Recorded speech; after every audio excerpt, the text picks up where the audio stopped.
Good morning વિદ્યાર્થી મિત્રો, કેમ છો?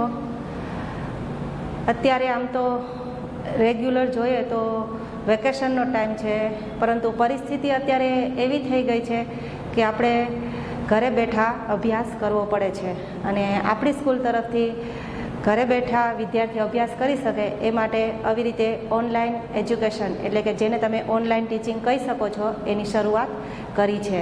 છેલ્લા 15 દિવસથી આપણે ઓનલાઈન એજ્યુકેશન કરી રહ્યા છે. દરેક સબ્જેક્ટ છે એનું દરેક ટીચર્સ દ્વારા ખૂબ જ સુંદર રીતે ઓનલાઈન અભ્યાસ કરાવવામાં આવે છે. તેવી જ રીતે વિદ્યાર્થી મિત્રો, આપણે ધોરણ 9 છે એમાં પણ સામાજિક વિજ્ઞાન છે, એમાં પણ આપણે 2 લેક્ચર છે એમનું આપણે ટીચિંગ કરાવી ચૂક્યા છે. વિદ્યાર્થી મિત્રો, આજે આપણે આપણો જે સામાજિક વિજ્ઞાન છે એનો જે પાઠ પહેલો છે એમાં આપણે આજે ત્રીજો લેક્ચર છે એની શરૂઆત કરવાની છે. આપણો જ્યારે બીજો લેક્ચર છે એ પૂરો થયો ત્યારે આપણે એમાં વાત કરી હતી કંપની શાસનનો વિકાસ. વિદ્યાર્થી મિત્રો, કંપની શાસનનો વિકાસ એટલે કે બ્રિટિશ ઈસ્ટ ઇન્ડિયા કંપની એની આપણે વાત કરી હતી. બ્રિટિશ ઈસ્ટ ઇન્ડિયા કંપની છે જે એક ઇંગ્લેન્ડના વેપારીઓની કંપની હતી. એ કંપની છે એ કઈ રીતે ભારતમાં આવી અને વેપાર કરતાં કઈ રીતે એ ભારતના શાસક બની અને બેસી ગયા એની આપણે વાત કરી હતી. તો હવે આ જે બ્રિટિશ ઈસ્ટ ઇન્ડિયા કંપની છે એમાં કયા ગવર્નર જનરલો આવ્યા અને એ ગવર્નર જનરલોએ કઈ રીતે પોતાની કંપની છે એને સર્વોપરી બનાવી દીધી. એટલે કે વિદ્યાર્થી મિત્રો, આપણે અહીં વાત કરવાની છે કે જેટલા ગવર્નરો આવ્યા બ્રિટિશ ઈસ્ટ ઇન્ડિયા કંપનીમાં, એ તમામ ગવર્નરોએ પોતાનો દેશ એટલે કે બ્રિટન અથવા તો જેને આપણે ઇંગ્લેન્ડ પણ કહી શકીએ છે, એ ઇંગ્લેન્ડના ગવર્નરોએ પોતાની કંપની છે એને સર્વોપરી બનાવવામાં કશી જ કચાશ રાખી નહીં. એટલે કહેવાનો મતલબ છે પોતાનાથી બનતું છે એણે તમામ પ્રયત્નો કર્યા કે કઈ રીતે પોતાની કંપની છે એ ભારતમાં લાંબા સમય સુધી શાસન કરી શકે. એવી રીતે એણે પોતાના મૂળ ભારતમાં એટલા બધા ઊંડા નાખી દીધા કે આપણે એ મૂળને કાઢતા 200-250 વર્ષ સુધી લાગી ગયા. તો અહીંયા આપણે વાત કરવાની છે વિદ્યાર્થી મિત્રો કે કયા ગવર્નર જનરલો ભારતમાં આવ્યા બ્રિટિશ ઈસ્ટ ઇન્ડિયા કંપનીના અને કયા ગવર્નર જનરલોએ કઈ રીતે પોતાની કંપનીનો વિકાસ કર્યો. તો સૌપ્રથમ પહેલાં વિદ્યાર્થી મિત્રો આપણે વાત કરશું ઈસવીસન 1773ની. ઈસવીસન 1773માં બ્રિટિશ ઈસ્ટ ઇન્ડિયા કંપનીએ એક નિયમ બહાર પાડ્યો જેનું નામ હતું નિયામક ધારો.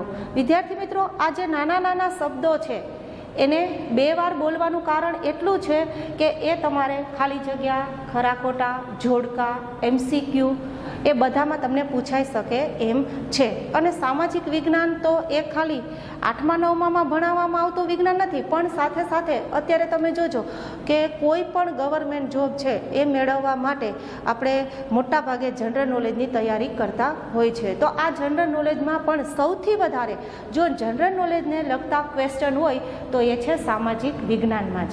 તો વિદ્યાર્થી મિત્રો, હવે આપણે વાત કરીએ કંપની શાસનનો વિકાસ.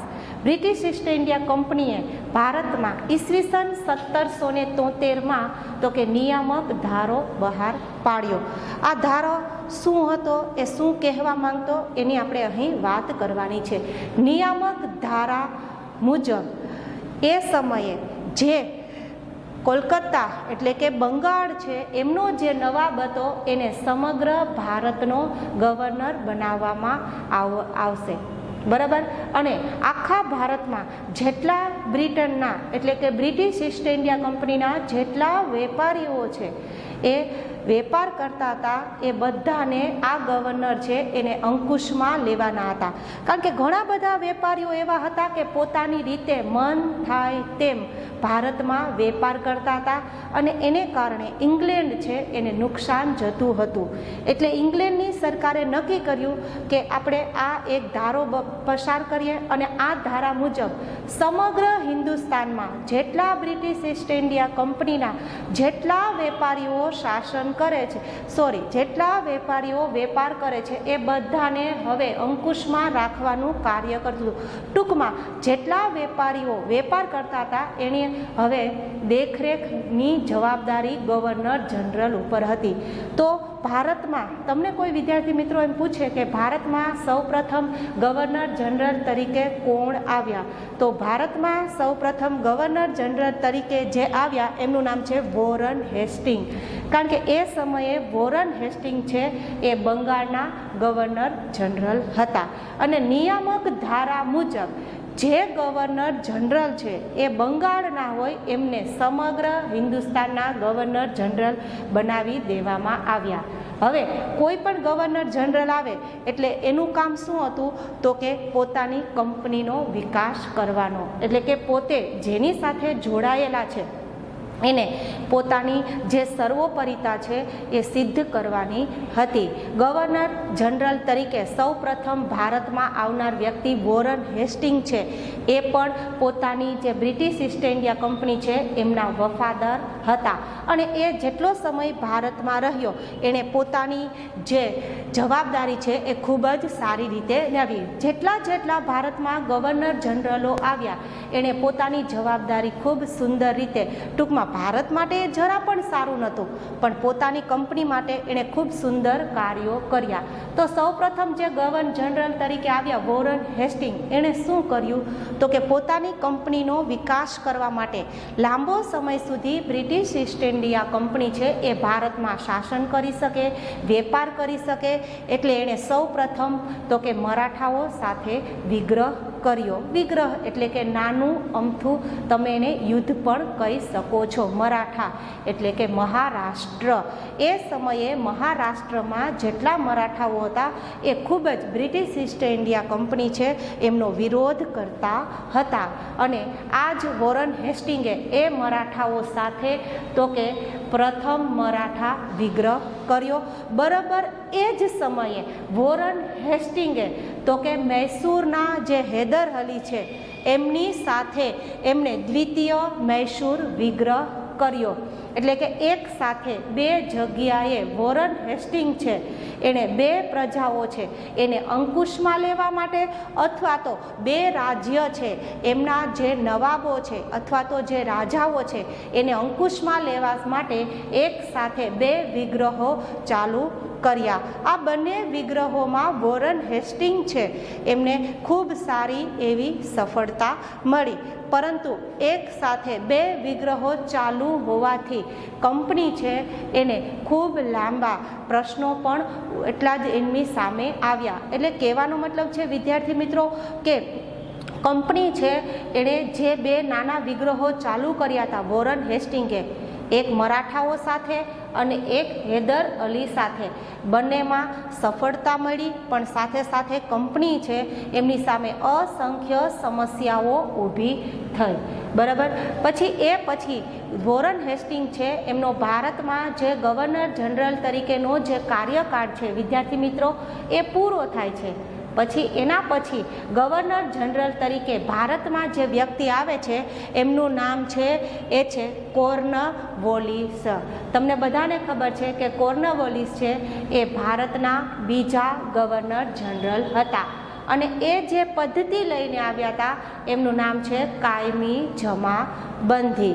જે વિદ્યાર્થી મિત્રો જે શબ્દ હું બોલું છું એ બબે વાર જે બોલું છું એમનું કારણ છે કે એ શબ્દ છે અથવા તો એ વાક્ય છે એ તમારે ગળે ઉતારવાનું છે અથવા તો એને મોઢે યાદ રાખવાનું છે, કારણ કે ઘણી બધી વાર ખાલી જગ્યા, ખરા ખોટા, જોડકા, MCQ એમાં માત્ર વ્યક્તિનું નામ હોય અને સામે એ જે લઈને આવ્યા હોય એ નામ છે।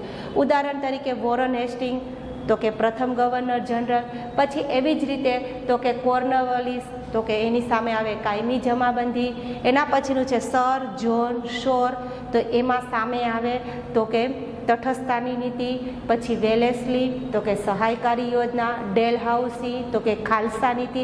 આવી રીતે ઘણી બધી વાર જોડકા સ્વરૂપે, ખાલી જગ્યા સ્વરૂપે પૂછાય છે। તો ગવર્નર જનરલ કોર્નવોલિસ છે એ જ્યારે ભારતમાં ગવર્નર બનીને આવ્યા ત્યારે એ કાયમી જમાબંધી નામની પદ્ધતિ લઈને આવ્યા હતા. જેવી રીતે વોરન હેસ્ટિંગે પોતાની કંપનીનો વિકાસ કરવા માટે જે મરાઠાઓ સાથે અને હૈદર અલી સાથે જે વિગ્રહ કર્યા, બરાબર એ જ કાર્ય છે એ કોર્નવોલિસે પણ કર્યું. કોર્નવોલિસે પણ શું કર્યું તો કે ટીપુ સુલતાન સાથે ત્રીજો મૈસૂર વિગ્રહ કર્યો.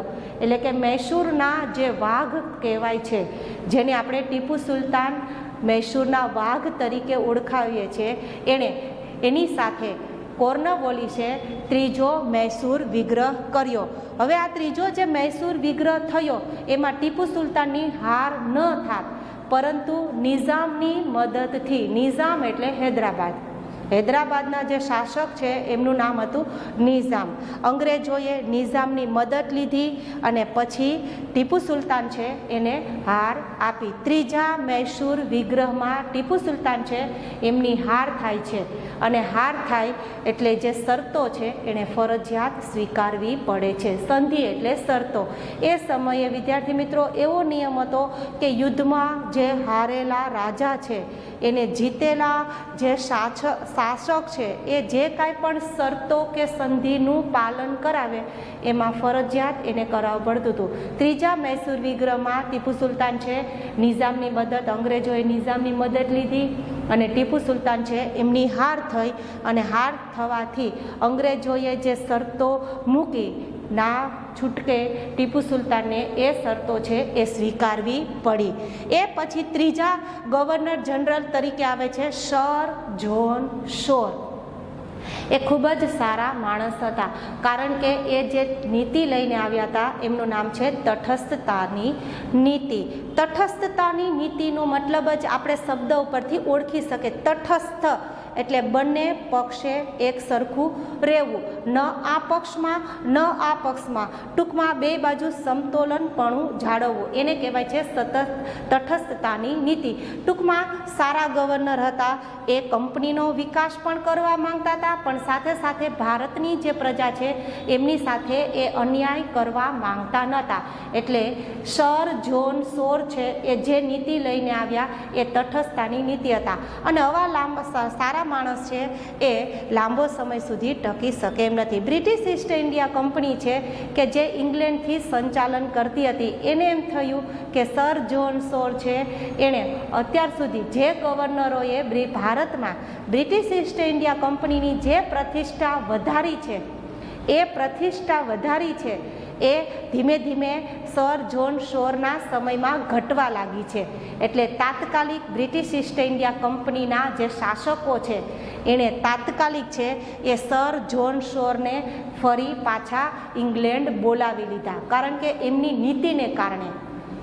એમની નીતિ જેવી હતી કે ભારતના લોકોને પણ અન્યાય ન થવો જોઈએ અને બ્રિટિશ ઈસ્ટ ઇન્ડિયા કંપનીનો વિકાસ થયો. એવું તો થઈ જ ન શકે વિદ્યાર્થી મિત્રો, કારણ કે જો આપણે પોતાની કંપની છે એનો વિકાસ કરવો હોય તો સામેવાળી વ્યક્તિ છે એને થોડું ઘણું તો શોષણનો ભોગ બનવું જ પડે છે. એટલે તટસ્થતાની નીતિને કારણે અત્યાર સુધીમાં જે કાંઈ પણ પ્રતિષ્ઠા પ્રાપ્ત કરી હતી બ્રિટિશ ઈસ્ટ ઇન્ડિયા કંપનીએ, એ તટસ્થતાની નીતિને કારણે ધીમે ધીમે આ પ્રતિષ્ઠા છે એ ઘટવા લાગી. એટલે ઇંગ્લેન્ડની સરકારે તાત્કાલિક સર જ્હોન શોર છે એને ઇંગ્લેન્ડ બોલાવી લીધા. એના પછી ભારતમાં ગવર્નર જનરલ તરીકે જે વ્યક્તિ આવે છે એમનું નામ છે એ છે વેલેસ્લી. વિદ્યાર્થી મિત્રો, તમને ખબર જ છે કે વેલેસ્લી છે એ ભારતમાં જે યોજના લઈને આવ્યા હતા એમનું નામ છે સહાયકારી યોજના. આ બધું જ તમે ધોરણ 8માં ભણી ચૂક્યા છો. સહાયકારી યોજના. સહાયકારી યોજના છે એ મીઠા ઝેર સમાન જેવી યોજના હતી. એટલે કહેવાનો મતલબ છે કે હતું ઝેર જ, પરંતુ તાત્કાલિક આપણે એ જે ઘણી બધી વાર ઝેર એવું કામ કરે છે કે જેનાથી તમે એને પીવું તો તાત્કાલિક એ અસર ન કરે, પણ લાંબે ગાળે એની અસર થાય છે. તો બસ આ યોજના પણ એવી હતી. જે રાજાએ સ્વીકારી એ ધીમે ધીમે છે એ અંગ્રેજોની માયાજાળમાં ફસાતા ગયા અને વેલેસ્લી છે એ સહાયકારી યોજના લઈને આવ્યા હતા. વિદ્યાર્થી મિત્રો, આ પાઠમાં સૌથી વધારે મોસ્ટ આઈએમપી તમારે જે વસ્તુ યાદ રાખવાની છે એ છે વેલેસ્લીની સહાયકારી યોજનાની શરતો. આ જે અમુક જે સહાયકારી યોજનાની શરતો છે એ તમારે ખૂબ જ અગત્યની છે. તો ચાલો હવે આપણે વાત કરીએ વેલેસ્લીની સહાયકારી યોજનાની શરતો. સૌ પ્રથમ પહેલી શરત છે તાલીમ પામેલ સૈન્ય. એનો મતલબ શું થાય તો કે ભારતનો જે રાજા છે અથવા તો ભારતનો કોઈ પણ નાના નગરનો કે નાનો જે રજવાડાનો રાજા છે, શાસક છે કે નવાબ છે, એ જો સહાયકારી યોજના સ્વીકારશે તો એને અંગ્રેજ તરફથી એક તાલીમ પામેલ સૈન્ય મળશે. એટલે કે જે રાજા છે આ યોજના છે એમનો સ્વીકાર કરશે તો એમને અંગ્રેજો છે એક તાલીમ એટલે કે ફૂલ ટ્રેન એટલે કે તાલીમ બધી જ રીતે તાલીમ પામેલું એક નાનકડું એવું સૈન્ય અંગ્રેજો એ રાજાને આપશે. પછી બીજી શું છે તો કે રાજ્યનું રક્ષણ. જે રાજા છે આ શરતોનો સ્વીકાર કરશે, ટૂંકમાં આ જે સહાયકારી યોજના છે એનો સ્વીકાર કરશે, એ રાજા છે એમના રાજ્યનું આંતરિક અને બાહ્ય બંને રીતે રક્ષણ છે એ અંગ્રેજો દ્વારા કરવામાં આવશે. એટલે જે રાજા છે એ માની લો કે હૈદરાબાદના નિઝામ છે, એણે સૌ પ્રથમ પહેલી વાર આ સહાયકારી યોજના છે એનો સ્વીકાર કર્યો હતો. તો બરાબર સ્વીકાર કરી લીધો તો હવે રાજાને ડરવાની જરૂર નથી. રાજા છે એનું બાહ્ય આક્રમણ અને આંતરિક આક્રમણથી તો કે અંગ્રેજો છે એમની મદદ કરશે. પછી ત્રીજું છે લશ્કરી ખર્ચ. હવે આપણને એમ થાય કે અંગ્રેજો આપણને તાલીમ પામેલું સૈન્ય આપશે, આપણું રક્ષણ કરશે, પણ એમને નહીં કરે વિદ્યાર્થી મિત્રો. એના માટેની ત્રીજી શરત છે કે જો કોઈ પણ રાજા સહાયકારી યોજના સ્વીકારે અને એને તાલીમ પામેલું સૈન્ય આપવામાં આવશે અથવા તો અંગ્રેજો દ્વારા જો એનું રક્ષણ કરવામાં આવશે તો એ રક્ષણમાં જેટલો ખર્ચ થશે લશ્કરનો એ તમામે તમામ ખર્ચ છે એ રાજાઓએ ભોગવવો પડશે. તો હવે શા માટે આપણે સ્વીકારવી જોઈએ વિદ્યાર્થી મિત્રો? કારણ કે આ તો લશ્કર આપણું છે, ખર્ચ આપણો છે, બરાબર છે. તો પછી આપણે આવી યોજનાનો સ્વીકાર કરવાનો કોઈ મતલબ જ નથી નીકળતો. એટલે લશ્કર આપણું, ખર્ચ આપણો અને બસ ખાલી સંચાલન કરનારા અંગ્રેજો. એટલે ત્રીજી શરત હતી લશ્કરી ખર્ચ. પછી ચોથું છે ઉપજ ધરાવતો પ્રદેશ. માની લો કે કોઈ રાજા છે એણે સહાયકારી યોજના સ્વીકારી, હવે એમની પાસે આટલા નાણાં નથી, લશ્કરી ખર્ચ જે થયો અંગ્રેજોએ એના માટે જે લશ્કરી ખર્ચ કર્યો એટલા નાણાં એ અંગ્રેજોને આપવા માટે એ રાજા પાસે એટલા નાણાં નથી. તો એના બદલામાં અંગ્રેજો છે એને રાજાએ શું આપવું પડે તો કે એક એવો ખેતીનો સારો પ્રદેશ આપો જ્યાં ખૂબ જ સારી ઉપજ થતી હોય. ટૂંકમાં જો રાજા છે એ રોકડ નાણાં ન આપી શકે લશ્કરી ખર્ચ માટે તો પોતાના પ્રદેશમાં જે સારામાં સારી ઉપજ ધરાવતો જે ખેતીનો પ્રદેશ છે એ પ્રદેશ છે એ રાજાએ અંગ્રેજોને ફરજિયાત આપવો પડે તેમ હતો. એના પછીનું છે યુદ્ધ કે સંધિ.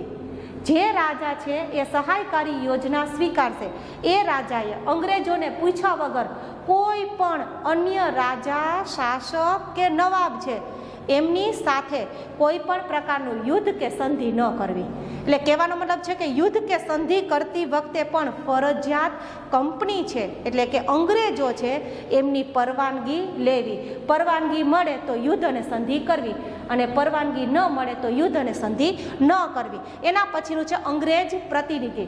છઠ્ઠી શરત એવી છે કે જે રાજાએ આ સહાયકારી યોજના સ્વીકારી છે એ રાજાએ ફરજિયાત પોતાના દરબારમાં એક અંગ્રેજ પ્રતિનિધિ રાખવો. જે અંગ્રેજ પ્રતિનિધિને આપણે દરબારમાં રાખીએ છીએ એ અંગ્રેજ પ્રતિનિધિ છે એ આપણા દરબારમાં જે કાંઈ પણ વહીવટ થાય છે એ જોઈ અને પછી એમાં અમુક જે નિર્ણયો છે એ લે છે. એટલે જે સહાયકારી યોજના સ્વીકારનાર રાજા છે એણે ફરજિયાત પોતાના દરબારમાં એક અંગ્રેજ પ્રતિનિધિ રાખવો પડતો હતો.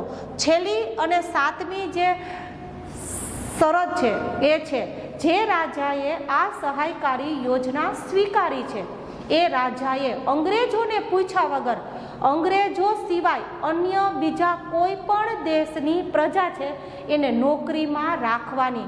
એટલે પોર્ટુગીઝો, ડેનિશ પછી ડચ લોકો કે ફ્રેન્ચો, આ અન્ય જે વિદેશી પ્રજા છે એમને પોતાની પાસે નોકરીમાં રાખવાની.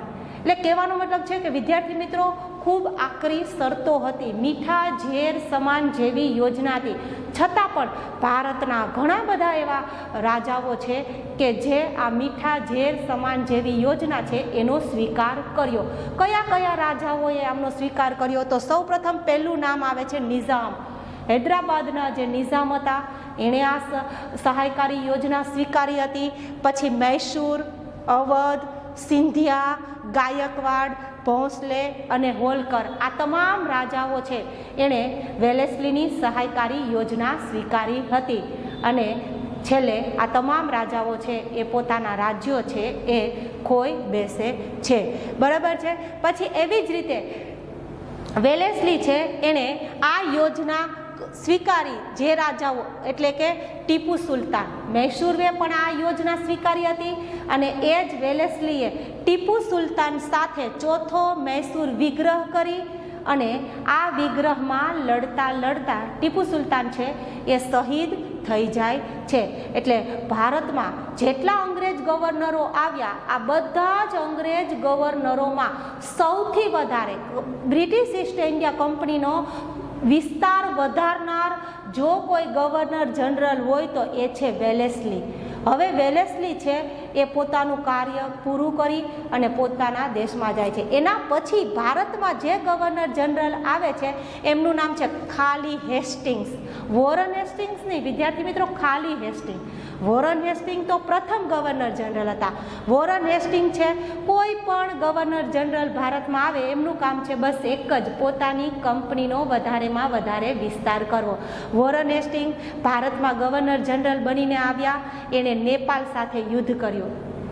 નેપાળ અને નેપાળની જે સૌથી વધારે શક્તિશાળી પ્રજા છે જેને આપણે ગુરખાઓ તરીકે ઓળખાવીએ છીએ, નેપાળ સાથે યુદ્ધ કર્યું.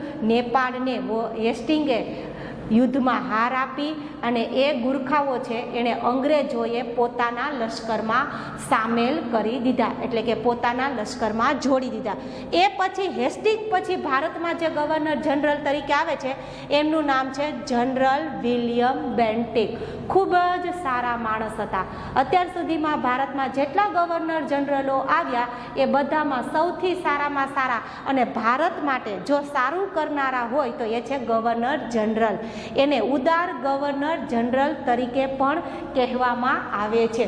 ઉદાર એટલે કે ટૂંકમાં એ મોટા મન હતા. ઉદાર ગવર્નર જનરલ શા માટે? કારણ કે એણે ભારતમાં એવા એવા કુરિવાજો નાબૂદ કર્યા હતા કે જેની આપણે કલ્પના પણ ન કરી શકીએ.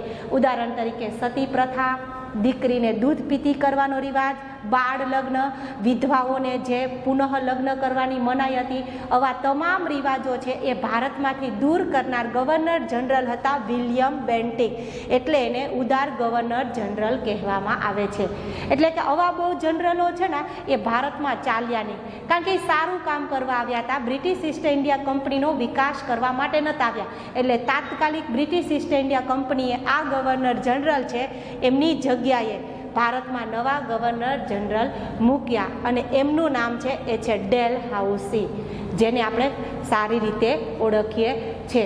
ડેલહાઉસી એ બીજા નંબરના ગવર્નર જનરલ એવા હતા કે જેણે સૌથી વધારે બ્રિટિશ ઈસ્ટ ઇન્ડિયા કંપની છે એની સત્તામાં વધારો કર્યા હતા. ડેલહાઉસી જે નીતિ લઈને આવ્યા હતા એ નીતિનું નામ છે જીત, જપ્તી અને ખાલસા નીતિ. ગમે તેમ કરી અને ભારતના રાજાઓ છે એમની પાસેથી આમ તેમ ગમે તેમ કરી અને રાજાઓ છે એમની પાસેથી રાજ્યો છે એ ખાલસા કરી લેવાના. કારણ કે ડેલહાઉસી છે એ સામ્રાજ્યવાદી માનસ ધરાવતો હતો. બસ એને એક જ વસ્તુ દેખાતી કે સમગ્ર ભારત છે, સમગ્ર હિન્દુસ્તાન છે એના ઉપર માત્ર ને માત્ર બ્રિટિશ ઈસ્ટ ઇન્ડિયા કંપની એટલે કે બ્રિટનનો જ શાસન હોવું જોઈએ. અને એણે જે નીતિ અપનાવી હતી એ નીતિનું નામ છે ખાલસા નીતિ. ખાલસા નીતિ અપનાવી અને ડેલહાઉસીએ અસંખ્ય ભારતના નાના નાના મોટા મોટા રાજ્યો છે એ પોતાના કરી લીધા. તો ખાલસા નીતિનું સૌપ્રથમ પહેલું તો કે યુદ્ધ દ્વારા ખાલસા. શું કર્યું વિદ્યાર્થી મિત્રો? તો કે રાજાઓ છે એમની સાથે યુદ્ધ કરી અને અમુક પ્રદેશો છે એ એણે પોતાના કરી લીધા. કયા કયા પ્રદેશ? તો એમાં પહેલું છે પંજાબ અને બીજું છે પેગુ. પેગુ એટલે જે બર્મા દેશ છે એમની નીચેનો જે ભાગ છે એને પેગુ કહેવામાં આવે છે. આ બંને રાજાઓ છે, બંને રાજ્યના રાજાઓ છે, એમની સાથે યુદ્ધ કરી અને એમના રાજ્યો છે ખાલસા કરી અને બ્રિટિશ ઈસ્ટ ઇન્ડિયા કંપનીમાં જોડી દીધા. એના પછીનું બીજું છે રાજા અપુત્ર અવસાન પામતા. ભારતમાં અસંખ્ય રાજાઓ હતા અને એમાં ઘણા બધા રાજાઓ વિદ્યાર્થી મિત્રો એવા હતા કે જેમને પોતાનું કોઈ સંતાન નહોતું. ટૂંકમાં એ અપુત્ર હતા. એવા રાજાઓ છે એમની પાસેથી પણ એમને કીધું કે તમારું કોઈ સંતાન નથી, એટલે એમની પાસેથી અને દત્તક લેવાનો જે અધિકાર હતો, રાજાઓને જ્યારે પોતાનું સંતાન ન હોય ને તો એ બીજાની પાસેથી સંતાન દત્તક લે છે. ડેલહાઉસીએ જે દત્તક લેવાનો અધિકાર હતો એ નાબૂદ કરી નાખ્યો. એટલે રાજાઓ છે એ અપુત્ર હતા અને આવા રાજાઓ છે કે જેમને પોતાનું કોઈ સંતાન નથી એ અવસાન પામે એટલે તાત્કાલિક એમનું રાજ્ય છે એ ખાલી કરી અને બ્રિટિશ ઈસ્ટ ઇન્ડિયા સાથે જોડી દેવું. આવા તો ઘણા બધા રાજ્યો છે. સતારા છે, જૈતપુર છે, સબલપુર છે, ઉદયપુર છે, ઝાંસી છે, બઘાત છે અને નાગપુર છે. આવા બધા રાજ્યો છે એમણે ખાલસા કરી દીધા. પછી ત્રીજું છે ગેરવહીવટના બહાને. વિદ્યાર્થી મિત્રો જોવું તો ખરી કે જે વર્ષોથી જે રાજાઓ સદીઓથી આપણા ભારતમાં શાસન કરતા હતા એવા રાજાઓને કાલના આવનારા અંગ્રેજો એમ કીધું કે તમને વહીવટ કરતા નથી આવડતું અને એમને વહીવટ કરતા નથી આવડતું એવું ખોટું બહાનું કરી અને અંગ્રેજોએ એ રાજાઓ પાસેથી એમનું રાજ્ય ખાલસા કરાવી લીધું. એવું રાજ્ય છે અવધ. પછી ચોથું છે કરજની ઉઘરાણી તળે ખાલસા. ઘણા બધા રાજાઓને અંગ્રેજો એમ કીધું કે અમારું તમારા ઉપર આટલું કરજ છે, દેવું છે, કાં તો તમે અમારું દેવું ભરપાઈ કરો અને જો દેવું ભરપાઈ ન કરી શકતા હોય તો તમારો જે પ્રદેશ છે એ અમને આપી દો. જે નિઝામનો વરાળ પ્રાંત છે એ અંગ્રેજોએ આવી જ રીતે એમની પાસેથી પડાવી લીધો હતો. છેલ્લું છે નામ માત્રની સત્તાનો અંત લાવી. ભારતમાં ઘણા બધા રાજ્યો એવા હતા કે જેમાં આમ તો બધું જ કામ અંગ્રેજો કરતા હતા, ખાલી રાજાઓ નામના હતા. ટૂંકમાં ખાલી ગાદી ઉપર બેસનારા રાજા હતા, કોઈ પણ એના હાથમાં સત્તા નથી. છેલ્લે ડેલહાઉસીએ એવી જે નામના રાજાઓ હતા, ખાલી ગાદી ઉપર બેસતા હતા, એમના રાજ્યો પણ એમની પાસેથી ખાલી કરાવી લીધા. ઉદાહરણ તરીકે કર્ણાટક અને તાંજોર. આવા રાજાઓ પાસેથી અંગ્રેજો છે, ડેલહાઉસી છે, એણે રાજ્યો ખાલસા કરાવી અને ભારત જોડી દીધા. એટલે કહેવાનો મતલબ છે કે યેન કેન પ્રકારે ડેલહાઉસીએ ગમે તેમ કરી અને રાજાઓ પાસેથી એમના રાજ્યો ખાલસા કરાવી લીધા અને વધારેમાં વધારે બ્રિટિશ ઈસ્ટ ઇન્ડિયા કંપની છે એનો વિસ્તાર કરી દીધો. ટૂંકમાં બ્રિટિશ ઇન્ડિયા કંપની છે એમની સત્તા વધારી લીધી. એટલે કહેવાનો મતલબ છે કે વિદ્યાર્થી મિત્રો, જે ખાલસા નીતિનો જે સ્થાપક હતો ડેલહાઉસી એ સામ્રાજ્યવાદી માનસ ધરાવતો હતો. હવે નેક્સ્ટ લેક્ચરમાં વિદ્યાર્થી મિત્રો આપણે ભણશું ડેલહાઉસીએ ભારતમાં કરેલા સુધારાવાદી કાર્યો. Thank you.